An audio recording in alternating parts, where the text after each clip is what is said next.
Welcome to the Modern Mythos Podcast, a show dedicated to the keepers and players of Call of Cthulhu and other investigative horror games. I'm Seth Skorkowski. And I'm John Hook. And together we'll discuss writing, game mastering, and player tips, and how you can apply them to your table. In this episode, we're going to be giving an after-action report for our playthrough of The Code. We did it! Yeah! Like a year and and we're a also half. going to discuss pacing in your investigative game. So, John, on the very first episode of this, when we were doing do you want to make a podcast? You mentioned The Code as one of your favorite games, and you offered to run me through it. And that was, I think we recorded that in April of 2021. I don't know. Something like that. Yeah. A distant past. So this past month, you did it. You it was myself and three of our patrons. So yes, what do you think? How'd it go? It was fantastic. It was so much fun. I really do enjoy running that game, The Code, which is available in the Mansions of Madness Volume 1, currently available from Chaosium. And it's awesome. Written by Chris Lehman. I'm saying that off the top of my head. I'm going to double check. And it actually, earlier today was the first time I have actually cracked it up. So I've had the book this entire time, but I haven't read the adventure because maybe John will run me through it one day, and I get. I'm not going to sacrifice my chance to get to play by looking at it. So I opened up today. I haven't finished reading it, and one of the things I liked about it is optional to do as a single player adventure. Which I want to just big perk. I made a mistake. It's Chris Lackey. Chris Lackey. Okay. Yes, an amazing author. So we did it with 4, and it's it can be done with 1 or more. But the fact that it said 1 or more immediately caught my mind. It's yep, I can see this being done as a solo game. And so I really like that aspect to it. And it was a fun adventure. And I noticed a couple of the changes that you had made to it. But now that we can discuss the plot for the first episode ever, since you haven't wanted to spoil me, even though you've done little snippets here. Little snippets. Yeah, so I do really like The Code. I guess we're gonna spoil the shit out of it, right? Oh yeah. Okay. You have been warned. We're going to spoil the hell out of this. So with The Code, you're in a house where time is a little bit unstuck. And the keeper has all these tools that you can use to play with to kind of start ramping up the feeling of these weird time instances. And one of the early ones that they talk about that you can use is a investigator could hear someone walking and approaching the parlor where all the investigators begin the game. Kind of, once you actually get to the house and you meet all the other NPCs, you're all in the parlor. And one of the things that struck me about that is there are, presumably, when the investigators are in the house, in the parlor, presumably they assume that there's 2 other people in the house who are not in the parlor. One is the butler, and the other is their friend Kenneth Conley. And if you hear footsteps out in the hallway, how are you to know if it's the butler or Kenneth Conley? And so one of the first changes that I made is I wanted to give Kenneth, because he can have a military background and everything. I thought, I'm going to give him a war wound. He had a leg injury. So that was you. Yeah, that was me. I gave him a war wound so that he had braces on his legs, because I was thinking about the movie Forrest Gump, right? And as Forrest is a kid, he has those braces on his legs, and they go under his shoe and everything. So when he walks, you can hear that metal clip clop of his braces as he's walking with a cane and everything. So I thought, I'm going to give that to this character Kenneth Conley, so that he has an incredibly distinct gait that would be, if anyone was just hearing that gait approaching the parlor, you would instantly know that that's Kenneth. Nobody else has that walk. Yeah. And so that was a change I add to the, and I do that with every time I run the code. And it also helps in another scene too, because there's another scene that you can have where, and they suggest that it's good to have this scene in his bedroom when you're eventually looking around the house and you're trying to find Kenneth. Like you get the sense that Kenneth is missing, but none of the cars are gone, so he must be in the house somewhere. Maybe he's injured, so now all the PCs, they just kind of spread out and start searching the house. So when someone goes into the bedroom, it's suggested that you can have another one of these little time distortion things where you meet Kenneth in the past, and he has a conversation with you. And so the little trick I like to play in that scene is after he has this conversation, I always have, because I always have him where he's like in the midst of getting dressed Oh, for I a I nice. really liked that because I think you were like, "Hey, can you hand me my cufflinks?" Because I was the one Yes. in the room and like I searched it and hadn't found anything, and I was leaving, and then you had I hear this behind me of like Dia, could you get my cufflinks for me? I turned around, I was just standing in front of the mirror. Yes. So, oh, that's a good Yep. addition. Yeah. Well, the scene about him in the room, that's scripted, but I some of the details I put in there, like because of his leg and everything, I'll have him at the end say, "Hand me my cane," right? So in a very earnest way, he wants you to grab that cane, that apparently is behind you. And so and every player has done this. Every player's gone, "Yeah, all right, I get the cane." And so as they turn to get the cane, poof, he disappears, right? Hmm.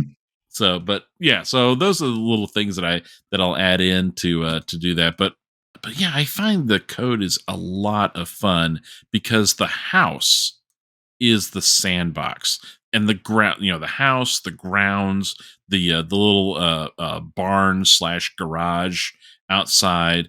All of this is a sandbox, and so the players can go wherever they want and they can do whatever they want, and it's awesome. It's very entertaining, I find, to just let the players go wherever they want, and then I'll just kind of start increasing the types of the frequency and the types of the time distortion things that they encounter. No, that was good. I had a lot of fun. So thank you. And we actually did we actually did record this adventure. Um, We did but indeed.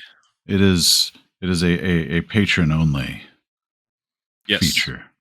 So And it will stay that way. It's available for any patron who wants to join. You will be able to find it in the back catalog, but it's a nearly 5 hour long recording, but it's the full game.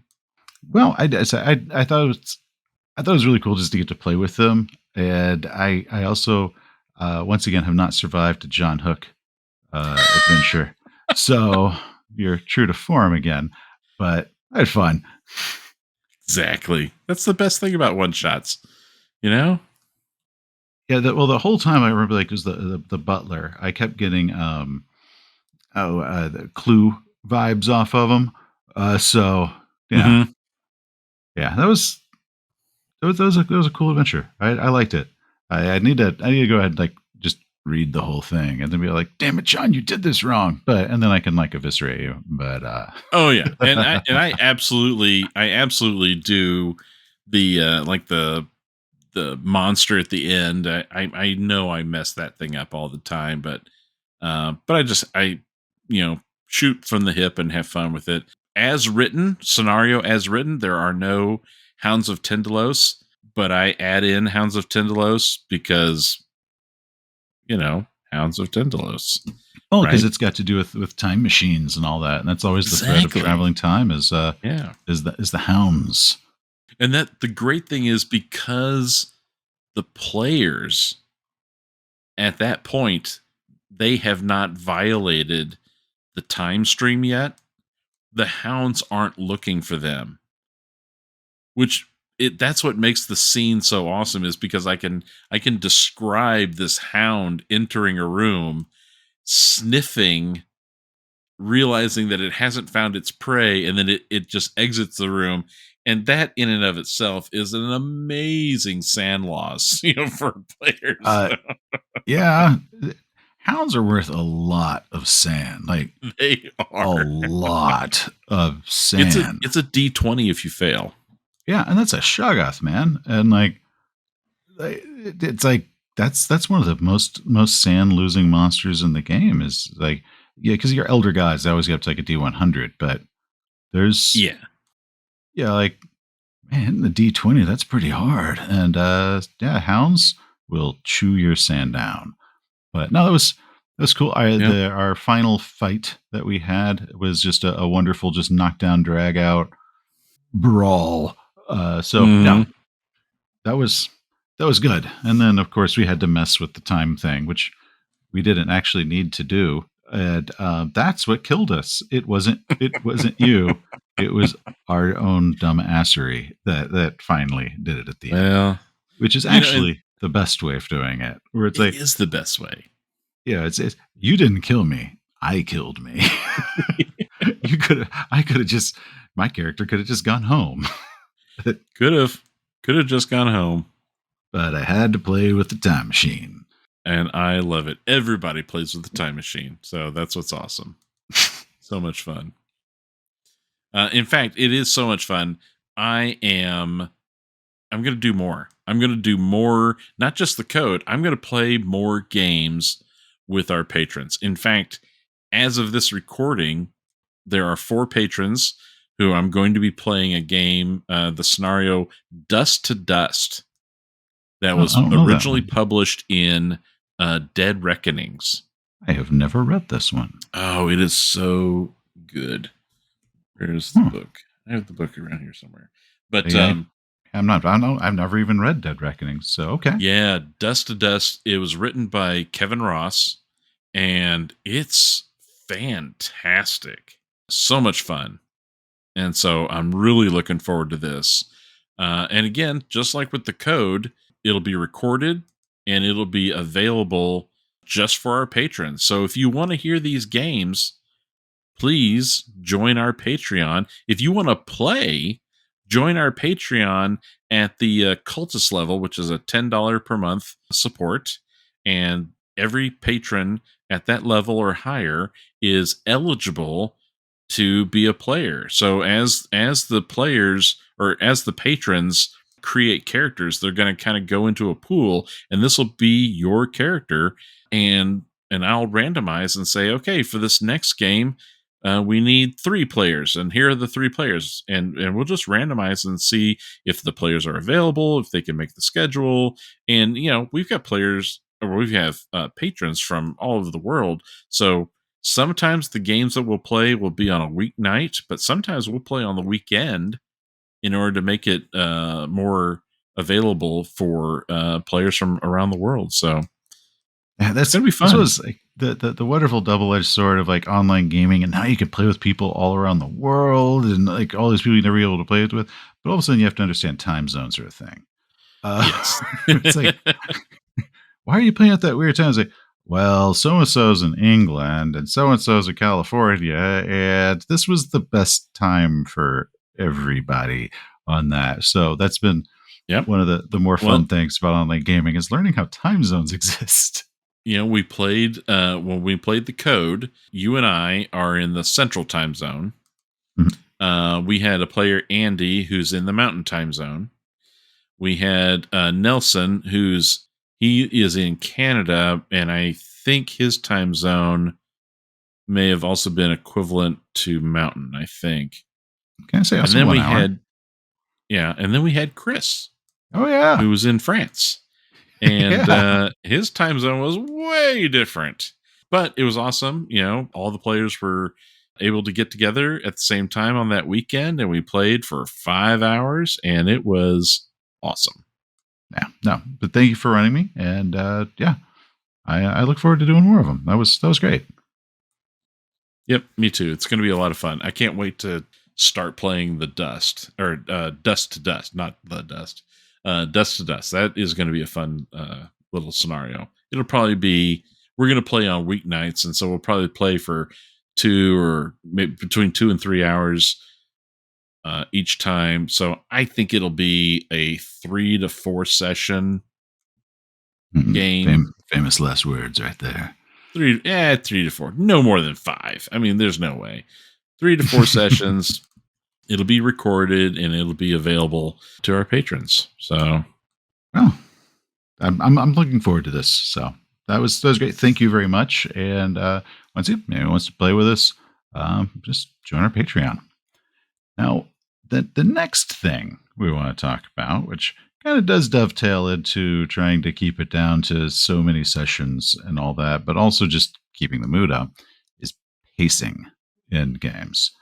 And this is something that I have been asked about quite a bit with my YouTube channel, mostly because I get a lot of people who play, D&D or other games like that. They pop on, they're watching me talk about Call of Cthulhu, and maybe they tried it once or they're trying it out now, and all of a sudden they're like, the pacing of an investigative game they find very difficult, or they're intimidated by it, as far as keeping the game moving and thrilling. Because if you're doing a fantasy dungeon crawl, it's like go kill the goblins, and they go and they have combat. They already know what they're going to do, and then when they think of a mystery, they usually think of it being very long and drawn out, or they yeah. don't think it's going to be long and drawn out, and they try it, and it ends up being really long and drawn out, where everyone in the room is kind of bored by it. So we're going to talk about how not to have that, how to have investigative games, and that would be fun and exciting and not draggy. And uh, what I kind of consider just the first hurdle, if you actually are going to be playing with people who are new to investigative games, it's usually your D&D players are the more likely ones, is to first thing is get them to understand that, one, this is an investigative game and kind of what that means. Because if the players don't, if they're used to, you always kick open the door and kill the bad guy, and that's just how you play. If they're not told that it's an investigative game, they're not going to play it like one. So they kind of need to come in with the expectations of how it's going to be different, and that right there solves one of the first problems you'll ever have, is that miscommunication of what to expect or what they should be focusing on, which investigates a lot of social, usually, talking to Yeah. witnesses and suspects. Talking to witnesses, suspects, gathering clues, doing research, uh, time. With a more direct approach game like D&D, as you said, you're dungeon crawling, you're kicking in doors, you're killing the monsters, you're taking their stuff, and you But just it's go from one fun. domino. It is fun. It is a great time, and there's a lot that can be done in that setting, right? You can keep it super simple, or you can add a lot of complexity to it and make it a lot more interesting as well. But there's also interesting things in an investigative game as well. But I think one of the things, especially for players who are not accustomed to investigative games, is realize that time can be your friend. It's not always your enemy. You're not always under the gun. You're not always under the clock. Now, you might be, but it won't be in minutes. It'll be in days, you know? So you've got time to gather information and to study that information. One of the problems that I think is the players who think that everything must be done immediately. We have this clue. We think we know who the bad guy is. We're just going to charge right in and try and take care of it. And so that could be a bit of a challenge, so the keepers need to be aware on how to convey that time is something that you can use. With the idea of we think this is a bad guy, we're going to go charging in, or we think this is what it is, we're going to charging in. I think one of the best ways of kind of discouraging that and encouraging them to take their time first is consequences. So, in Call of Cthulhu and in a lot of the other games that we like, your characters don't have a million hit points and they don't have insta heals and stuff. So damage is a big deal. You're very fragile. So kicking down the door is probably not something you want to do very often because it's much riskier. And if the players and the characters understand that if we do this, it could be very bad for us, maybe we should research something before we do it. Before we go into this location, well, let me go to the library and check it out. Let me talk to the people at the local watering hole, see if anybody's heard any rumors. Let me get as much as I can before I go, because I am a fragile little character and I'm not going to be able to take much punishment. I'd rather have the information that I want, or see if there's a better way of approaching this problem. And so I think having your players be aware of the consequences of how fragile they are actually encourages them to research or to come up with alternate ways versus the direct approach. But the other thing though is those are really aren't as much about pacing, because sometimes when we'll role play out the conversations, or we're going to meet all the NPCs, or we have large casts. Like the auction is one of the ones that I really love, that adventure. And you've got all these interesting characters at an auction in Austria, and some game masters who are, I guess, less experienced with it kind of believe that we should role play out all the conversations with all of these people that are in this party before an auction. And then all of a sudden they realize that it is taking forever. And all of the players who aren't talk in that direct conversation because they're just mingling at a party are bored out of their minds because we're having lengthy, kind of exhaustive conversations. So really, I'm a big fan of, well, if we'll do our social roles, we can role play out kind of the intro of like, introducing yourself, getting to meet him, get to see some quirks about him.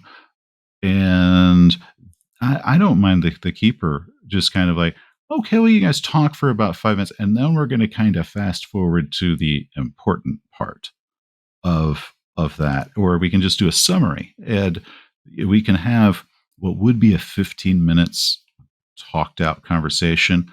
We can get in and out in a minute or two, and that way it's still exciting, and then we can get to the next player and the next player and the next player, versus a long conversation with every single NPC. There's sometimes it's a fun NPC and you can go ahead and do that. But when you have a large cast, yeah, don't do that with everyone. Absolutely. Yeah. And also a lot of it is, even if you do have colorful and interesting characters that are fun to role play and you got the voices down, if you role play them out this conversation for 15 minutes, it is not going to be more fun of seeing this crazy character than it would have been for that like minute or two where you get to basically inject all the important stuff, like check out how fun this character is, and then you're immediately on to the next one, and then you're on to the next one, then you're on to the next one. Versus, yeah, longer doesn't always necessarily mean better, of more of a good thing. So Yeah. Also with the auction, the other reason I thought of that is there is a part where you can gather rumors, and you make your social role of, I'm going to gather rumors and I'll use intimidate or whatever. And it's per week. So it's like you're actually going around town and you're talking to lots of people, and we are rolling for rumors that you gather over the course of an entire week. So it's kind of its way of fast forwarding time. And the keeper will give the information, maybe play out the scene where the character might have gotten the clue that they needed, or just say, okay, well, you guys spend a week doing this and blah, blah, blah, and this is what you learn. We're just going to fast forward to it's a week later. These are the clues you now have. That keeps the pace fun of like, we just spent a week checking stuff out, but we really spent about 30 seconds.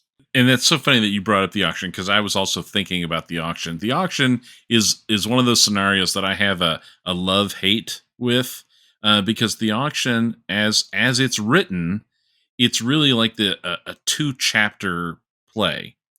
Yeah. And so in chapter 1, you have the auction itself, and without going into too much detail, there's an event during the auction, at the auction. And then you have chapter 2, which is the after auction stuff.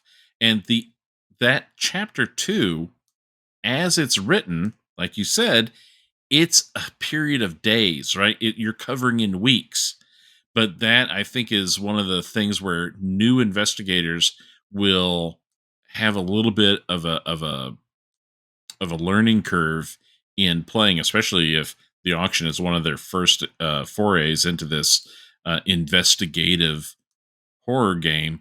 Is due to the events that occur in the auction itself during Act One, the players will feel invigorated and motivated to go into action in Chapter Two. And the way it's written, it doesn't go that fast. It doesn't go that immediate. There's a slowdown. There's that collection of information period, which, again, as it's written, it can take several days, if not weeks, and that is not intuitive, I think, from a player's perspective. So there needs to be.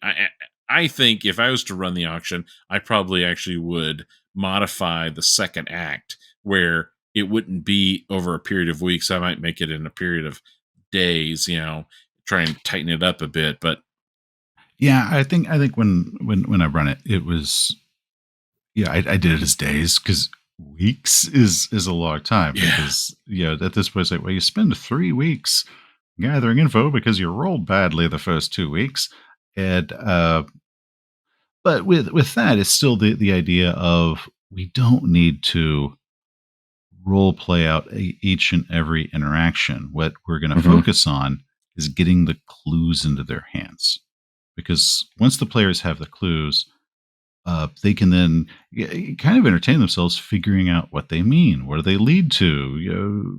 More information about them. So if we spent 3 hours trying to get them clues and give them a fistful of clues at the end, but they really weren't important uh, conversations or scenes of them gathering those clues over the course of a week, why don't we just make some rolls? Here's your clues. Let's cut to the fun part of figuring out what the clues mean. And that's more exciting to play. And that's kind of the summary of what the examples I like to give is with when you're watching a good TV show, and the CSI or Castle, whatever it is, and they find the crime scene, they find the body, and the detective's like, ask around, see if the neighbors found anything, and they break, and you either show the scene where they talk to the one person that heard the scream, or the one person that knows that the couple had a strange relationship or something, or they say, go ask around, find out what's going on. Or it just cuts and they're back at the station with a whiteboard and they're filling in the whiteboard with like, well, asking around about the neighbors. We learned this, this, this, and this. What does that mean? We literally just leapt forward. God knows how many hours, but we now have the information. That's what makes good television is what parts to trim out and not show. yes, And we can get to the fun part because it would be a really boring show if you're watching CSI and you literally watch them interview 50 random people that live near where a crime scene happened who may or may not be aware a crime happened. It'd be like hours and hours and they don't get anything. Or we could just cut to they're back at the station. yes. So one of getting clues in an investigative game, clues are your links from scene to scene, right? You get Mhm. a clue that takes you to the next. It should ideally getting the clue and then interpreting it should unlock and lead you to the next scene. Yeah. Well, actually, the other thing is like, or you find clues that could lead to one of multiple scenes, and then the players Right. get to decide like, ooh, which one of these do we want to follow up on? Yep. But getting it in their hand is far more exciting to me than the process of getting it. Yes. Yeah. Getting it to them. So, but what I wanted to point out is that I think a misnomer for players who may not be experienced with investigative gaming is that every clue is not dependent upon you finding it. It's not always going to be the spot hidden roll. Where you go into the room and you do the spot hidden roll. So the keeper should have a ideally, the keeper should have a good understanding of what each clue is and the method in which that clue is delivered. Now, there are plenty of clues that you need to find. You should go to that house, into that room, and find that book hidden under the floorboard.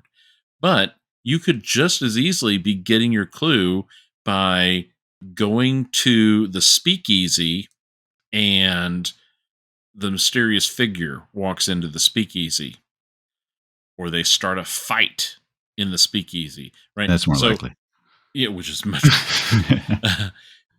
But it's not every clue is one that you are having to find. Sometimes clues can come right to you. Thinking about the amazing movie Seven, Uh-huh. when the detectives are at one of the crime scenes because they're pretty smart, and a reporter comes up and is trying to take pictures, and Detective Mills is messing with them, and then later, 20 minutes later in the movie, when they get to another location, another crime scene, they actually find those pictures and they realize, oh my god, That was the killer. the Yeah. killer was posing as that reporter. That's awesome. The clues came to them. They didn't have to find the clues. So the keeper should know how the different clues are going to be discovered, and that can work into pacing. So I think about, especially in today's world where we can play online, right? And we can play in sessions of 2 to 3 hour sessions.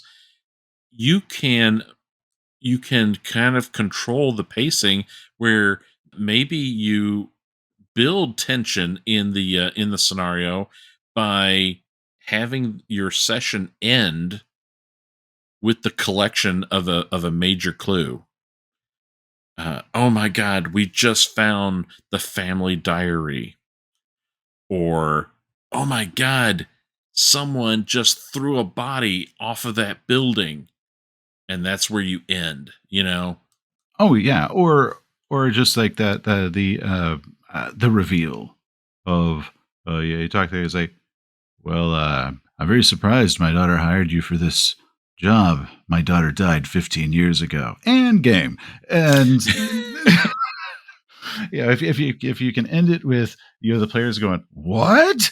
That's that's absolutely perfect. Yeah, recently I've actually been playing Traveler with the Glass Cannon podcast, and the GM Matthew is freaking brilliant at ending each session with one of those hooks. Like we have had multiple ones that had the jaw drop, and we do 2 hour games. At the end of the first hour, we have a commercial break, and he drops one. And then at the end of the second hour, he drops a bigger one because that's the end of that scene. And it's like, how do you do this? Like, he is so good at keeping a perfect hook in his pocket and being able to drop it in a way of working it into the story within 1 hour.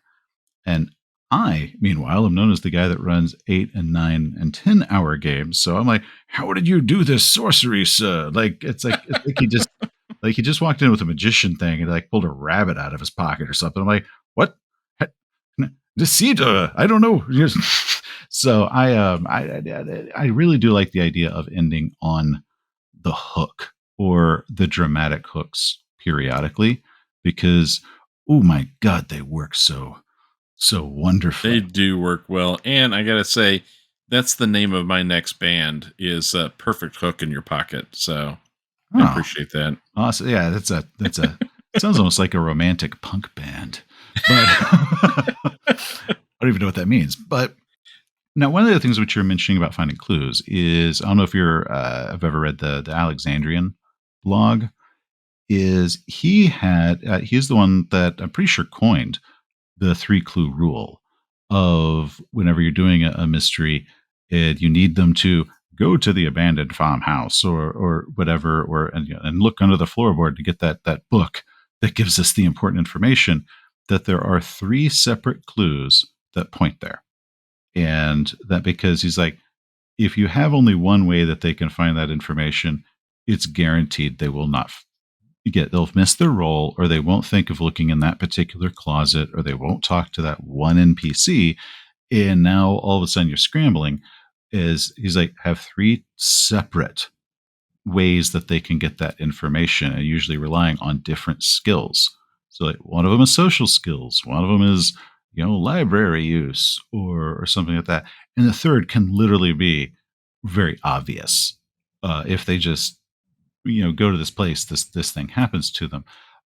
That way, the game doesn't get bogged down because the players know that they need a clue and they don't know where it is or how to find it because they either nobody we went to the place and for some reason nobody ever bothered going into the garage when we checked the house, and the clue was there as big as day in the garage and nobody went into it, or they failed the roll at the wrong time or whatever else, and then the game is kind of stalling. One of the ways to keep the pacing good is to have multiple clues that can lead them to the next stage, and that way it doesn't become everybody's quietly looking at each other and kind of frustrated because sometimes your players have a good idea that they missed something at a certain point, but there's kind of that metagaming or not. Like, I know I failed my role, or I know this, and they're kind of like, yeah, it gets grumpy. The mood dies as the game slows down. So Sure. multiple clues can kind of ensure that we've always got the next clue to go to, or if they do fail a roll, it doesn't lead to this big stall of trying to figure out how are we supposed to get into the house to talk to this guy if we Right. can't get past the Well, doorman?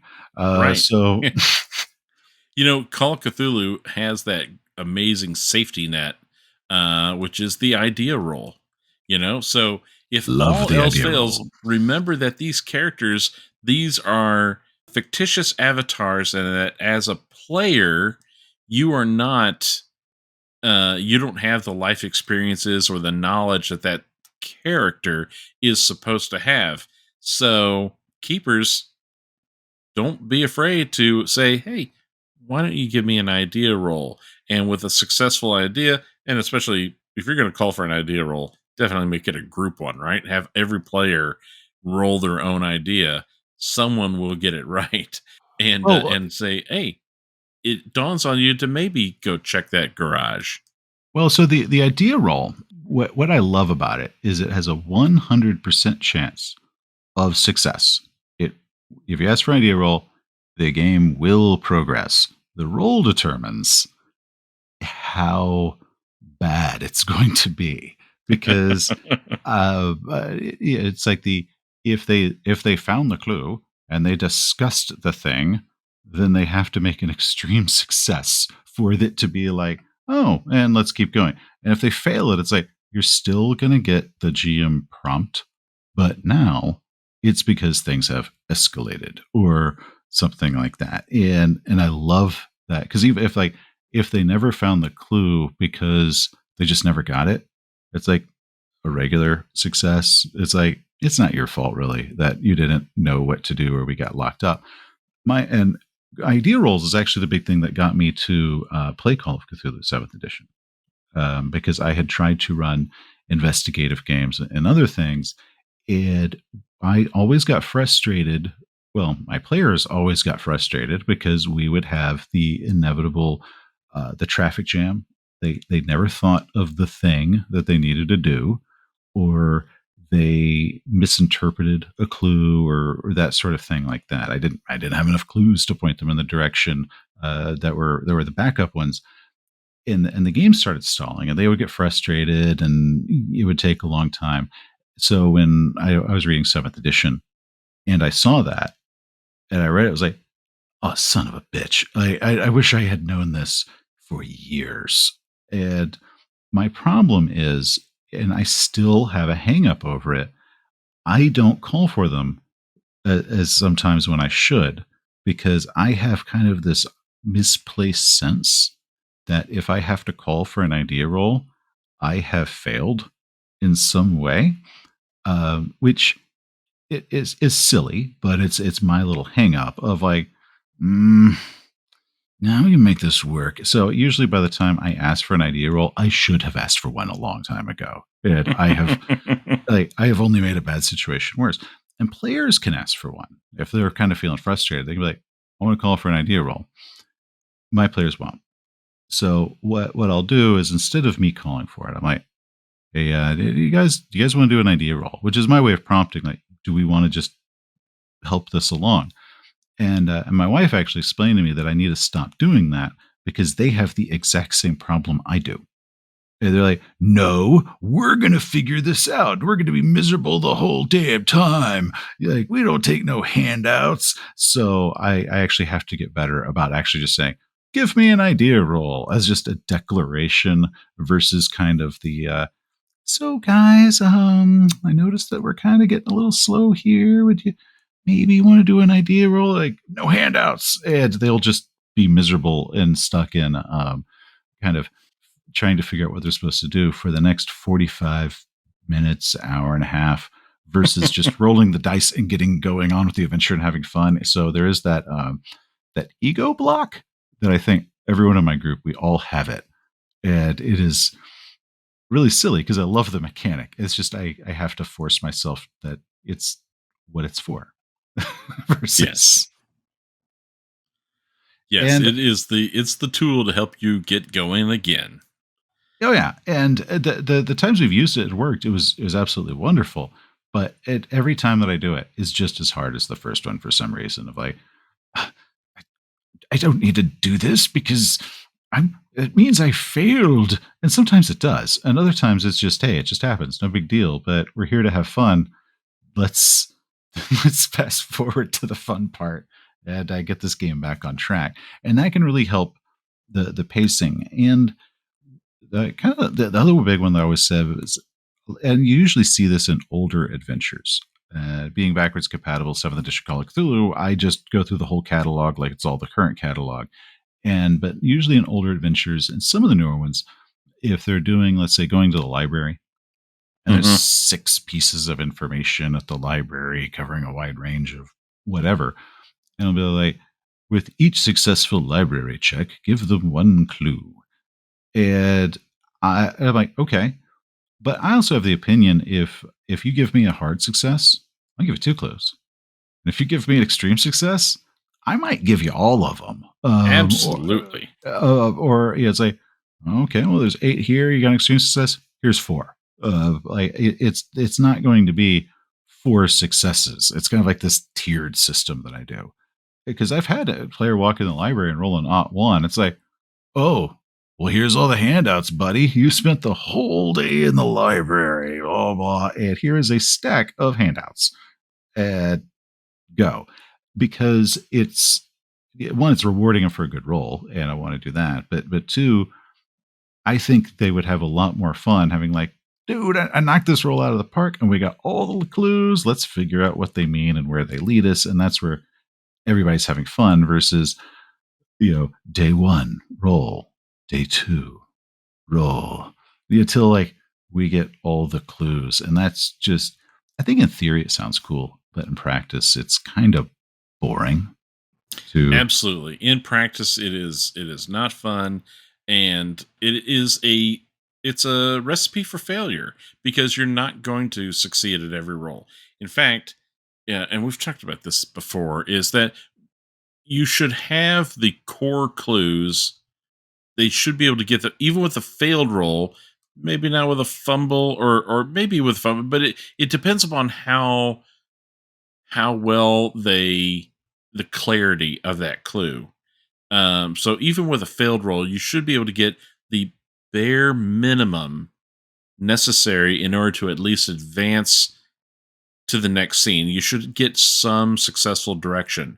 You may not be prepared for that next scene because you didn't see the part about you have to have a potato in your pocket or else There was a you know style at the time. the potato is the anti-protection clue or something. But you need to be able to advance to the next chapter, to the next get deeper into the mystery. And depending upon how successful you roll, yeah, you'll get a dearth of information that will, it's up to you to interpret how to use that information, but you should get a lot of information with a really good roll. It should not be doled out piece by piece, with the hopes that every one of your rolls is successful. And one of the other ones, and this is the writing advice, the Chandler's rule, or the old Raymond Chandler author, Okay. is when in doubt, have a guy step through the door with a gun. And that Right. was There you go. his big writing advice. So like, hey, if we're getting to a slow part, it's kind of dragging, and you don't know what it is, have a guy walk in the room with a gun. It just got exciting, and and I'm a big proponent of that. Of like, especially if you are doing games where you do have antagonists that are doing their thing, and Hmm. maybe like they're going to be reacting to what the characters are doing. They're going to be doing their own agenda, or we can have some way to just let's just inject some action right now. It is now going to be an exciting fight, or we have to talk this out of being a fight because this guy walked in with a gun. Okay, let's see if we can talk our way out of it. Otherwise, it's going to be bad. And just to keep it going, keep it fun. And that was one of the big things that I have really learned doing some more of like just kind of playing with a lot of other GMs, especially for the different podcasts, or when I've gone to conventions now, and you do have a very limited time window of the GMs are more inclined to like, okay, well, we're hitting about this point in the game, and like we can't extend the time. We're stuck in this 4 hour time slot. Guy walks in the room with a gun. Let's go. And that way it just keeps it going. And I think that is a very valuable trick to have. So if in not all adventures you can do that, because maybe they are investigating something with no direct bad guy that's even knowledgeable of them, or something like that, depending on the situation.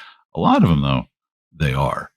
And I really like that as a good one. I recently did, which is, I think by the time this is live, I'll have done the review of it. But there was a adventure called Angel's Thirst in the Cult of Cthulhu book, and our first session, I ended with that. Is there is a floating assassination attempt that can happen.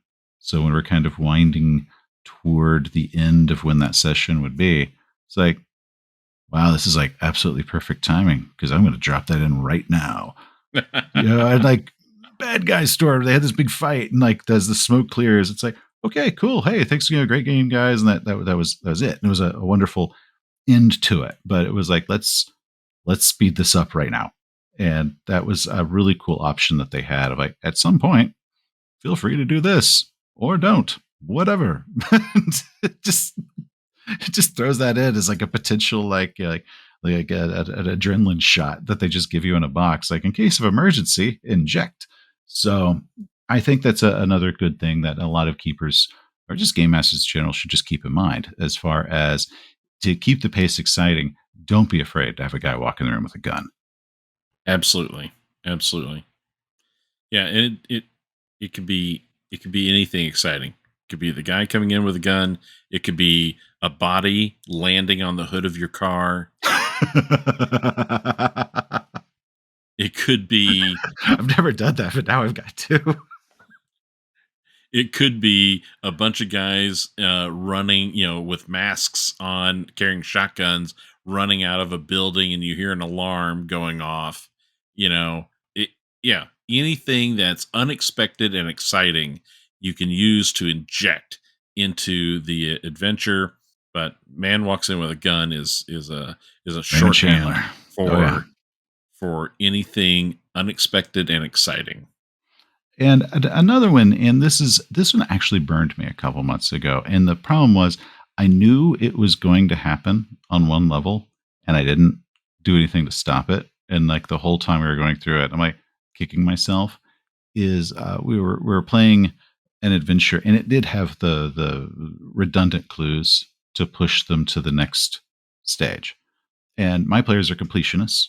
So they're like, well, we know there's these 5 locations that they can check out, and they will go to all 5 locations and they will check every floorboard of each of the 5 locations. That is just how my players are. And the games have been kind of going on really long because it's got a lot of them. And they had found multiple clues telling them that they need to go here to stop the cultist from doing the awful cultist thing.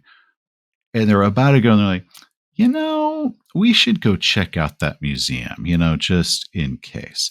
And I know as the keeper, there is nothing there that will not tell them something that they don't need. It's actually, there's some useless combat that's there, but the reward you get is a clue that tells you to go to the place where the cultists are going to stop. They've already got that.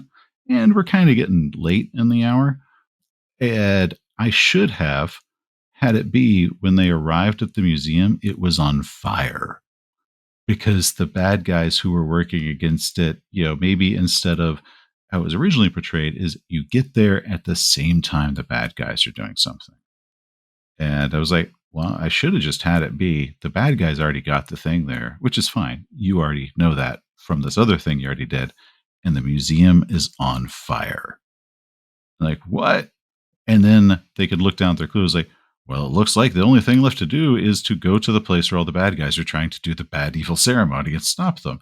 Of if you do have all those variable things out there, I should have just set the museum on fire because I knew they weren't in the long run. It wasn't going to give them anything except for chew off some hit points that I knew they were going to need. And we Right. we Yeah. we played it out, and then we did the finale. And I do not believe, having done it, it would have been like that would have it would have been any better having I did that. It would have been way better had I just had the museum be on fire. That there was a redundant clue. It wasn't needed. Let's remove it from the table dramatically. I like that. I'm going to keep that in my back pocket. That's a great idea. And it's also way more exciting to just like when you get to the museum, it's on fire. And that's when the commercial break, of course, happens on whatever show it is. Of usually the witty line of like, well, it looks like somebody beat us here. And then the shot of the burning hospital or whatever. And then commercials. No, that's perfect. I like that. That's really good. But a lot of it just comes down to adapting. Whether you do have your floating scene or the the shadowy figure walks into the speakeasy and says, I heard you were asking questions. It's like you just hand it to them. That's really just adapting to what the situation is. And I think that's the biggest key total to pacing is if whenever you write the adventure, you have no idea what the players are going to do, and you have no idea what the players' dice are going to do. Or if when you're reading a module or something like that, uh, it has no idea what they're going to do. And it's something you can read it and it might look fun or it might look quick and it's not.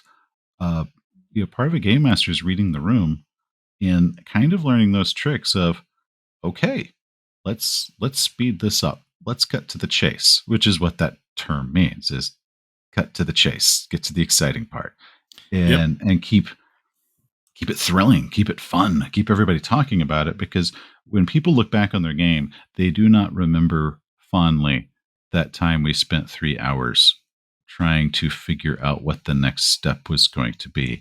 They remember what that next step, what that thing was. So I am actually a much bigger fan of let's get to those moments faster and let's shorten all the time in between. That way it's a thrilling, exciting thing and not just the drudgery. Also, because my players, being them, sometimes will fight tooth and nail for the drudgery for reasons I have yet to understand. Like, no, let us slowly contemplate this thing. So that's also what you have to occasionally remember to set the museum on fire. Right. Exactly. Yes, pacing is just the art of in an investigative game. It's the art of ensuring that your players are moving from scene to scene in in a speed in which is appropriate for their investigation. How quickly are they consuming the clues, interpreting them, and how soon are they ready to move on to the next step? And just the keeper can just kind of, keep them marching at a pace that they're ready for and keep going to that next scene. And it's like telling a joke or telling a story. A lot of it comes down to just reading the room, because the pacing for my game might be completely different than the tastes of anyone else's table, or sometimes that just changes. Sometimes your group one game will love the very slow. Let's figure this out. Let's role play out every conversation to the full actual extent of the conversation. And then the next game, those same players are like, okay, Ed, like let's just cut to the highlight reel of the important stuff and get the information there as fast as possible, and keep it moving because well, our moods change, and that's just the mood of the room that day, let alone the moods of the people overall in general. And I think one of the big things the keepers, one, to have that toolbox, but two, just know how to read the room. And if you're like, okay, well, this ain't working, let's speed it up. And that is what they're going to prefer. And at the end of the day, and this is why this is what I always tell myself when I forget to do idea rolls, or I realize afterwards I didn't do one. At the end of the day, all of us would rather remember the game being fun and exciting versus true to what we originally pictured them having to do. Absolutely. Absolutely. That's a real important takeaway from this.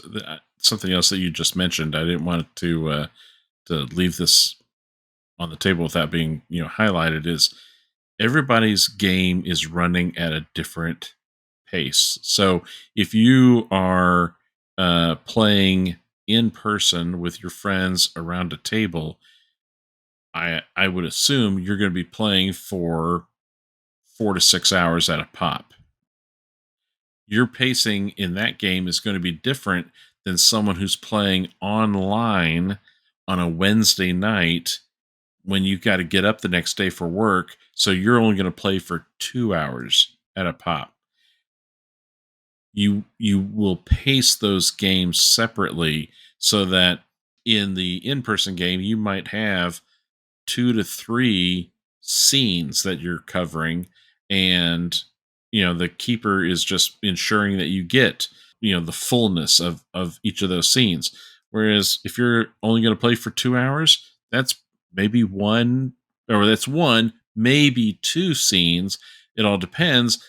But again, the keeper needs to watch that pacing, match it with the time and the speed in which the players are playing, and if possible, try to end with a some kind of zinger, some kind of enticing hook that will um, keep you at the edge of your seat and waiting for that next session to come around. And one of the things which I've learned with some of those dramatic hooks that would the GMs have used those is they're like they'll have their big reveal and it's like, oh my god, how'd you do that? It's like, okay, actually here's the truth. I'm going to spend the next week figuring out how the hell that makes sense. Yes, I've done that. I've put something out there and I was like, we're going to end there because I haven't figured out how to use that yet, but I Yeah, it's like, will. but we're at the end. Let's give it a good dramatic hook. I'm going to do this, and everybody's going to go, "Whoa!" It's like, yeah. I know. I've had this all planned out. So then it's like, okay, the next week is like, how in the hell do I get this to make Yeah. sense? But yeah, it's just reading the room, having fun, and remember to focus more on the fun than what you pictured as being the ingredients to the adventure. Yeah, honestly, there a a scene in a novel might seem super cool, but sometimes those vignettes in a novel, you can't play those out at the table. It just doesn't translate. Oh It's no, a different no, medium. no. Well, it's kind of like when in a movie we can have all our characters split up and we can follow each of them. And sometimes it cuts between them as they're off doing their own thing, or one character goes off and we're going to follow them for like 20 minutes of the show. It's like, that's really cool for the audience member. But if that's a game and you got your other three players sitting there and we split up and we just spent 20 minutes talking to this one guy, that sucks if you're not that guy. Yeah. And Yeah. it is a completely different medium. You're doing it for a different type of audience. And so just because, yeah, it did work great in that movie or that book or in your imagined story does not always mean it works effectively in a game where it is as thrilling for the amount of time that it takes. Sometimes, it's slow pace, but it's got a great payoff. But it's like, well, was the great payoff at the end of that really draggy pace worth the draggy pace? And usually it's not. Yeah, it might need to take longer. We could have a big payoff, but if once it hits draggy, it's actually not going to be worth whatever it is. Because once your players start checking out mentally, because they're kind of getting bored or they're getting frustrated, it's way harder to get them back to being excited. It is. Yeah. You always want to keep them at a certain level of excitement, sometimes despite themselves, because if you allow them to get bored or they allow themselves to get bored, whatever reason they're bored, it is so much harder to get them jumping up and down and excited versus if you never allowed them to get there. So yeah, set the hotel on Yep. fire, set the museum on fire. That's my Chandler's rule. I like it. I like it. Seth, I had a good time. This was a good topic. Yeah. I had fun. It's just, oh, it's one of those things where you when you're an old GM, like I guess like we are, like two old GMs, you don't often think of how long the learning curve was in that. So when I do get asked those questions, I'm like, I never really thought about that consciously, but I've thought about that extensively in the back of my head. And it didn't really occur to me until I was asked that this is something I had to learn because I blocked out most of the memories that led to me learning that because I learned most of it through some really horrible choices. Yeah. All right. Well, let's close this out. We want to say thank you to our new patrons who have joined our Patreon campaign. Thank No, you, Mike Medwick. Mike is an old friend, and we really appreciate your support, Mike. Thank you so much. thank you. And also thank you to Thomas Grooms. Thank you very much for your support. Thank you, Thomas. Looking forward to playing with you guys. Thank you to our mysterious Hans33. Thank you, Hans. We really do appreciate your support of the show. Thank you. So, yes, if you want to support the show, we could really use the support. Please go to patreon.com/modern mythos. Link will be in the show notes. Yes, and we also do have a Redbubble store. If you would like to support the store and maybe get a shirt or some swag out of it, you can go to our Redbubble store where we've got the Modern Mythos shirts available. I just recently bought one myself, and it's a really cool shirt as far as the quality. Like I was really concerned on if it was going to be a really thin, kind of flimsy T-shirt that was going to fall apart in two washes, or maybe the transfer on the shirt was going to be pretty cheap and flake off. This is a really quality shirt. I was actually surprised at the quality of it, and I really like it. I own several Redbubble shirts for several years, and I haven't had the silk screen transfer or anything give me any grief. So I've also had ones where I bought the shirt, it's great, and I washed it the first time. It's like, oh, Yeah. because it starts flaking out. But I have never had any issue with any of theirs. So yeah, I like them. Yeah. So it's a good store. I like it. I like the shirts that are there, and we're gonna try and get some more out there in the future. So please check out our Redbubble store. It's another great way to support the show. As with every podcast, we've got a ton of different social media accounts. Links will be in the show notes for all of them. Please come join us. We're Oh out yeah. there, and we're easy to find, and I don't know about Seth, but I'm easy to talk to. So I d Seth might bite the hand that feeds him, but not me. Oh, man, and now I'm like, "Man, did is John referencing something and I'm just oblivious?" I just saw a bus coming by, so I thought I'd throw you under it. Okay, okay. Well, like, hey, man, sometimes, like, people are, like, kinda making those jokes. I'm like, "Huh?" They're like, "I'm trying to hint to you, sir." "But your density is way thicker than I thought." It's my density. I mean, my destiny. We cannot do this show alone. We want to thank our amazing editors, Max Mahafa and Edwin Nagy. Thank you guys for your hard work and keen skills and making us both sound awesome. Thank you, guys. And we also want to thank John Sumrow for our badass logo. He's a very talented artist, so please follow him on Facebook, check out his official website, and please consider joining his Patreon account. Links below in the show notes. And finally, we want to thank the Darkest of the Hillside Thickets for their generosity and allowing us to use their song Gluttony as our intro and outro music. If you're a fan of Lovecraft's writing and the Call of Cthulhu RPG, you really need to check out the Darkest of the Hillside Thickets. Please check out their Bandcamp site and their official band site. Links for those are also in the show notes. Thank you for listening. Thanks.